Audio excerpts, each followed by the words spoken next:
Hello friends, welcome to little desire channel.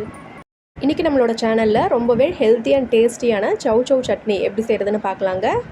சௌ சட்னி செய்ய நான் ஒரு மீடியம் சைஸ் சௌ எடுத்திருக்கேன். இது மேலே இருக்க தோலெல்லாம் சீவி எடுத்துகிட்டு உள்ளே இருக்க விதையும் எடுத்துக்கலாம். இதை நல்லா தின் பீசஸாக கட் பண்ணி எடுத்துக்கலாங்க. சட்னி செய்ய தேவையான பொருட்கள் எடுத்து வச்சுருக்கேன்.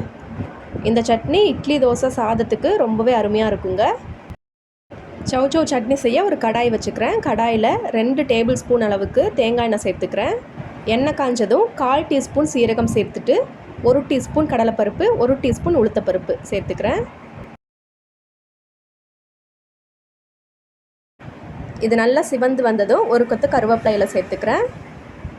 ஒரு கைப்பிடி நிறைய சின்ன வெங்காயம் சேர்த்துக்கிறேன். 4-5 பல் பூண்டையும் சேர்த்துக்கிறேன். இது கூடவே காரத்துக்கு ஏற்ற மாதிரி வரமிளகாய் சேர்த்துக்கலாம். நான் 1 தான் சேர்த்துருக்கேன். காரம் அதிகமாக தேவைப்பட்டால் அதிகமாக சேர்த்துக்கோங்க. வெங்காயம் கண்ணாடி பதம் வந்ததும் நம்ம கட் பண்ணி வச்சுருக்க சௌவை இதில் சேர்த்துக்கலாம். இது கூடவே நான் ஒரு சின்ன துண்டு புளி சேர்த்துக்கிறேன்.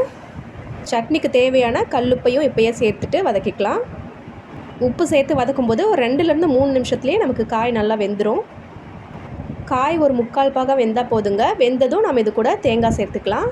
நான் இதில் ஒரு 1/4 தேங்காயை சின்ன சின்ன பீசஸாக கட் பண்ணி சேர்த்து வதக்கிக்கிறேன். தேங்காய் சேர்த்து சும்மா 1 நிமிஷம் வதக்கி விட்டுட்டு ஸ்டவ் ஆஃப் பண்ணி நல்லா ஆற விட்டுடலாம். ஆறுனதும் ஒரு மிக்ஸி ஜாரில் சேர்த்துட்டு நல்லா விழுதாக அரைச்சி எடுத்துக்கிறேன்.